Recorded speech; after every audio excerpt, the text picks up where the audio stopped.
YouTube channel. In this video, I will show you how to make some really fun stitch markers that will fit your larger knitting needles. For a while now, all of you who have watched the videos have asked me how I make my stitch markers so that they fit my size 9, 10, 11, 13 size needles.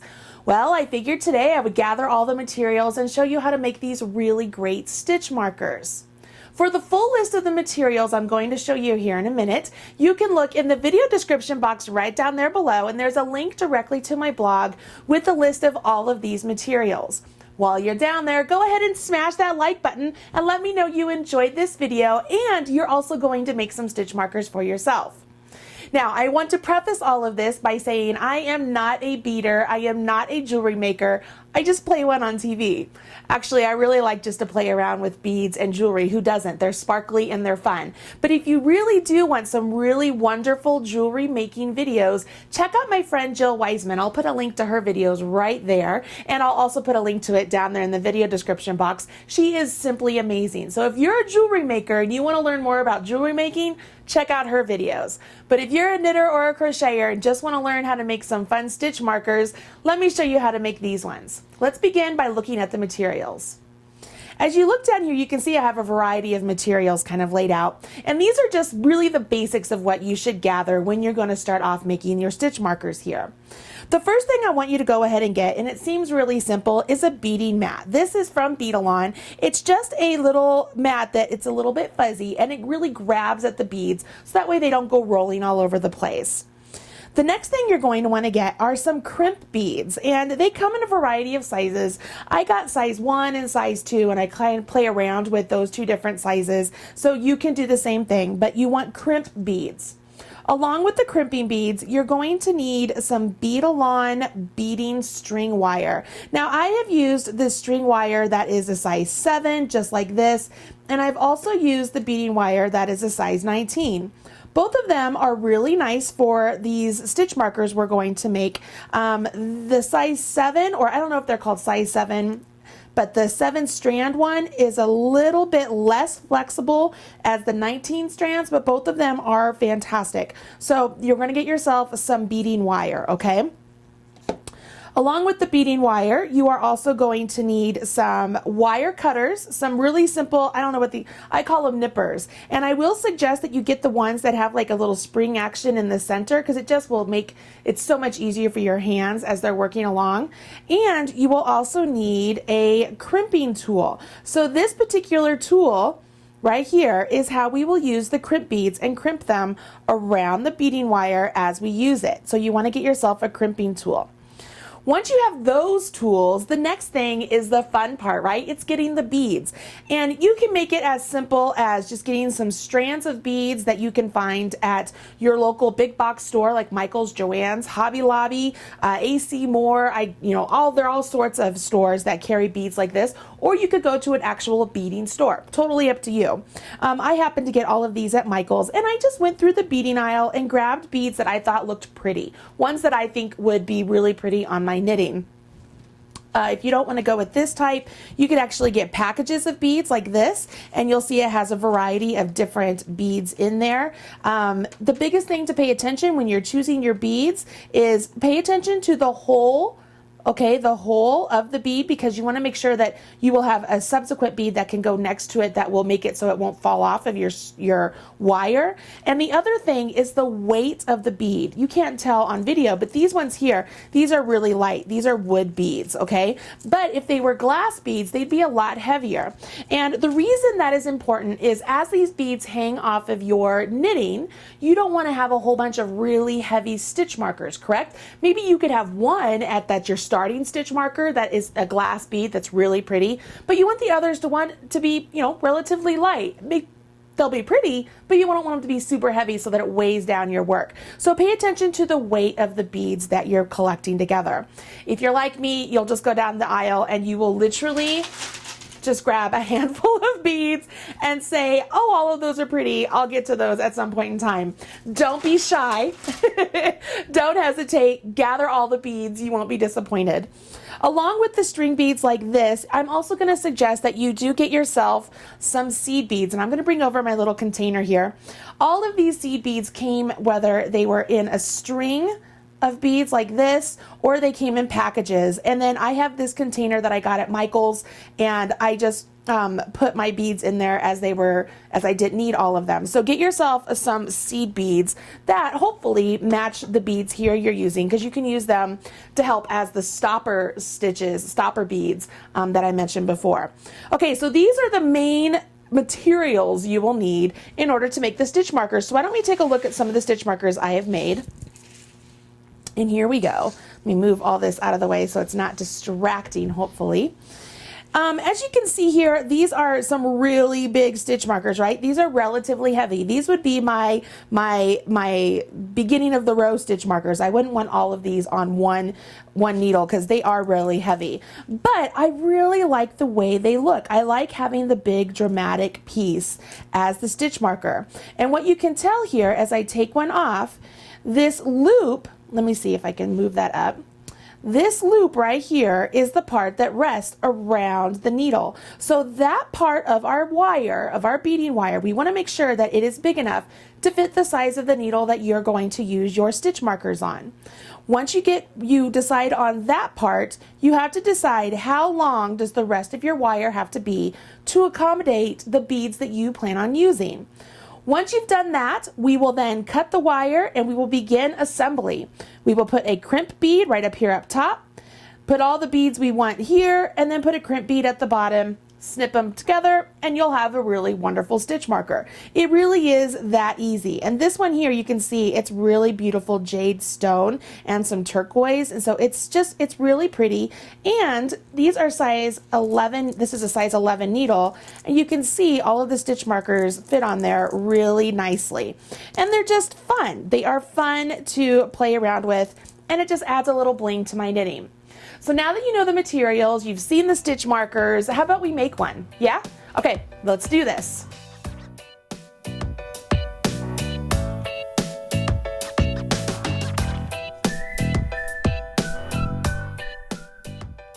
The first thing I want to do is figure out how long my wire needs to be in order to go around my needle and accommodate the beads I want to use. So for me, I've decided I'm going to use these really nice blue wooden beads, and then I'm going to partner them up with some of these ones. I'm not sure if I want these oval ones or these circular colorful ones, but I figured they would look really great next to these bead ones. So I kind of have an idea of how large my beads are going to be. And then I'm going to make my stitch markers large enough to go around my US size 11 knitting needle, which is an 8mm. So I will grab my beading wire, and this one I'm going to use the 19 strand bead-along wire. And you'll see there is an opening here, and if you just grab the wire and pull, look how cool that is. It keeps everything in place. So what I will do is I will take my knitting needle, and I'm literally just placing the wire around the knitting needle, and then I'm just going to pinch it just ever so slightly at the point where I would want to put my first crimp bead. And see how that gives me a nice amount of room between the wire and the knitting needle? I think that is a good amount. Okay, so now that I have that pinched, I can go ahead and remove my knitting needle, and let's keep that pinch, and let's pay attention now to the bottom half. So I have to decide, is that long enough to accommodate the size beads I want to use? Well, to me, I think it needs to be a little bit longer. So what I will do is I'm going to say, you know what, I think about that long is good enough. Okay, so if I do that, I'm going to partner that up down there, pinch this again, and there we go. It's better off if you overestimate versus cutting one that's too short, because if it's too short, it just hinders everything. Whereas if it's a little bit too long, you just snip off the excess and it's totally fine. Okay? So now that we have a good idea of how long that is, why don't we go ahead and let's measure that so that we can make the others about the same length. So I have my little, this isn't a tape measure, this is my knit check here. I'm going to put one end right here by the 5. You can see I'm going past my marker. So let's go this way. Put that there, and then we're past the 5 ever so slightly. So I'll bring that down right there. So it's about 5 3/4 of an inch. Okay, so that's how long I want my cord to be. Then what I would do is I would take my nippers and I would cut my wire 5 3/4 of an inch. Okay, so for if you're making a set of stitch markers, you will snip 5 3/4 of an inch for all of the ones you want to do. Okay, so I've already gone ahead and I've done that. So I have 2 wires right here, so that way we can make 2 stitch markers. So these ones are just under that measurement. These I think are 5 1/2 inches. Okay, so what I will do is I will take my beading wire, fold it in half. And this is where I will take my crimping beads, and I'm using one of these really great little trays. This is by Beadalon. They're little felt line trays, and so they grab at the beads once again so they don't roll around all over the place. And I'm simply going to thread one of these crimp beads directly onto the wire, and I want to make sure it goes through both strands. Can you see that I'm through both strands there? Okay, so I have it through both strands. I will line up the ends. And then we are going to pull this crimp bead up to the point to where we knew that it worked really well with our knitting needle. So we could put our knitting needle back in place. And you don't want to have it like super close to the knitting needle. You want to have a little bit of wiggle room. So I would say probably right there is a good point, because then that allows me to use it on some other larger needles too, just if I want to, but they aren't super tight to my knitting needle. Okay, so about that far. And what I will do now is I'm going to crimp that in place. So this is how you do that. You'll take your crimping tool, and the first thing you want to do, you can see here in the crimping tool, there's 2 parts. There is the initial right here in the back. It looks like there's a U, and the front there is a circle. We're going to start with the back part of the crimping tool, and I will place the crimp bead right there in the back portion of the crimping tool. Can you see that? And as I squeeze, it actually crimps that bead. See how it looks like it's kind of that U now? Okay, can you see that? So now the front part of the tool, as I take the tool and I come over here to the crimp bead and use it on the front circular part and squeeze it, it actually closes the U. See how it's all crimped together now? So we had a circular bead, we made it so it looks kind of like U-shaped, and then by using the front portion of the crimp bead, it takes this part and crimps them together around the wire. So now we have a stopping point. So that is our stopping point.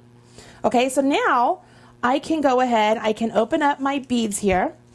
And when you open the beads, you'll notice if they're strung beads like this, they're already on a nice plastic thing holding them all. So I'm just going to snip one end, so that one won't go anywhere. I'll use my other little beading tray here. I'm just going to put some in there, and I could place those in a holder later. And let's open one of these too. Let's open this one. Let a couple of those pop in there. Let's open the bigger one also. We can make one of the other one, just one of the big ones. All right, so we pop that there. Just because, you know, why not? Let's open one of these. Pop a couple of those in there, and let's just play around. Okay, so now we have our beads in play. We know what we're going to work with, and we can kind of start putting things where we want them to go.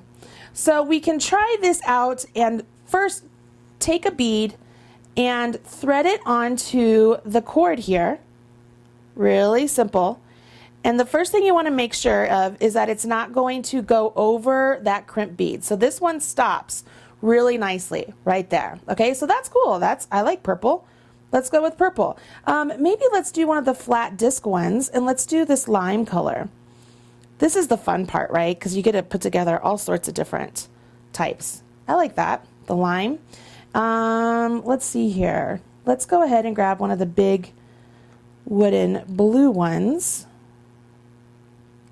And I could pop that on there. You know, you could just play around, make them as colorful, as big, as fun as you want. Now what's really great is because these particular beads are wooden, they're really they're really light. That's the word I'm looking for. They don't weigh very much at all. So I can go ahead and add quite a few on here and not be worried. Now, I think that's really pretty. That's kind of fun, right? I have a circular, an oval one, a flat or a big circular one, an oval and a circular. I like that. So if I wanted to call that quits, what I do now is I have a good amount of extra here, which is totally fine. Remember, I'd rather have more than have too few.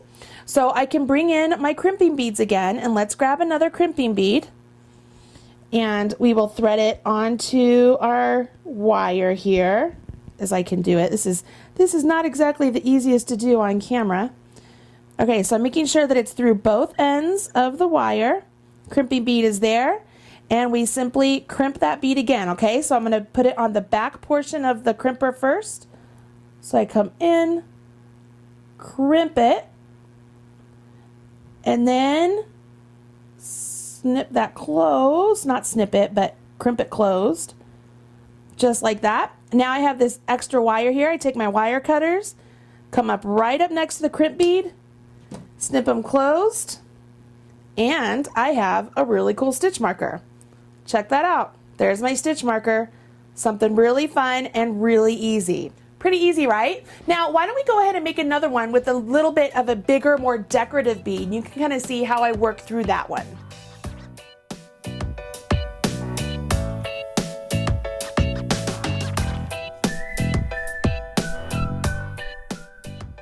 Okay, for this one, I am going to use this really fun skeleton bead, okay? Super cool. My daughter picked these out.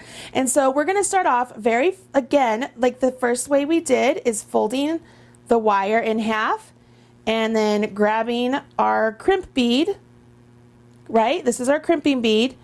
And we are gonna place the crimping bead around, or not around, through, or we're gonna put the wire through the crimping bead. That's what I'm trying to say.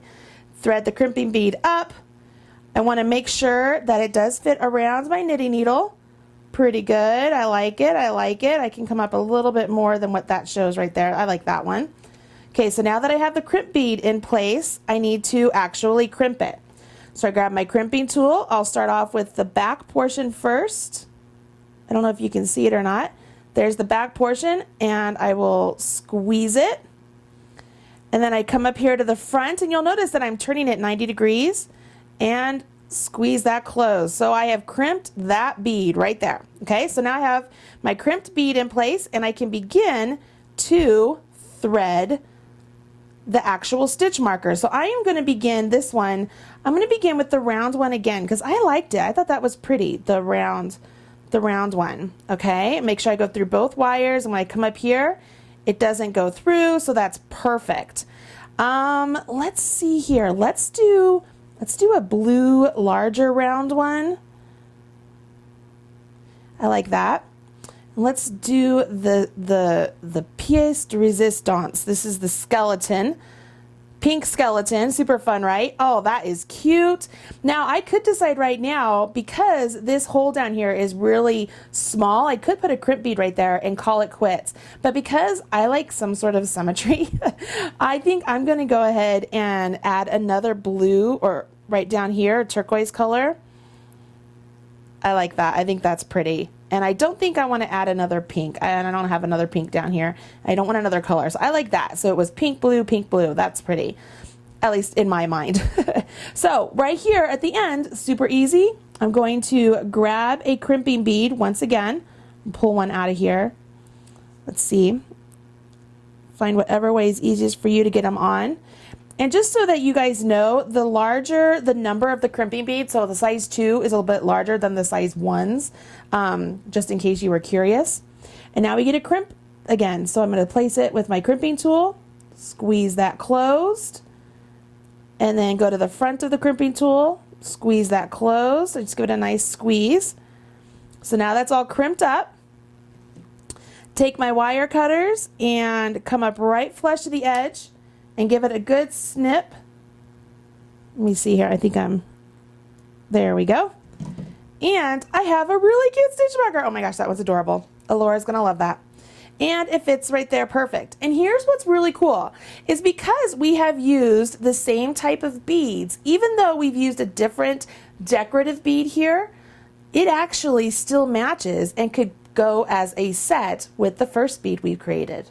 Pretty easy, right? Now I know all of you are just like jonesing to run out to the store and buy some beads and some beading wire and some really great tools so that you can make yourself these really fun stitch markers, and I don't blame you. So make sure if you do make yourself some stitch markers, share with me over on the Marley Bird Facebook page. I'd love to see the stitch markers you use, and if you're using them in your work, I would love to see that also. You can see that I am using mine right there. Some really fun big stitch markers right in the middle of the shawl I am making, and it's just a lot of fun. So hopefully you've enjoyed this video. You've learned a little bit about how to make stitch markers out of beading wire, and you'll run out and make some for yourself. I'll talk to you guys again soon. Make sure you hit subscribe so you're up to date whenever there's a new video released. And if you want to be the first one to know, why don't you ring my bell? Click the little bell button right next to subscribe after you hit subscribe. I'll talk to you guys later. Bye. Looking for more Marley Bird? Don't worry, I've got you covered. Click right down there and you will find more videos just like this teaching you how to knit or crochet, all brought to you by Red Heart Yarns. Go ahead, click away. Don't be shy. Don't forget to smash that like button.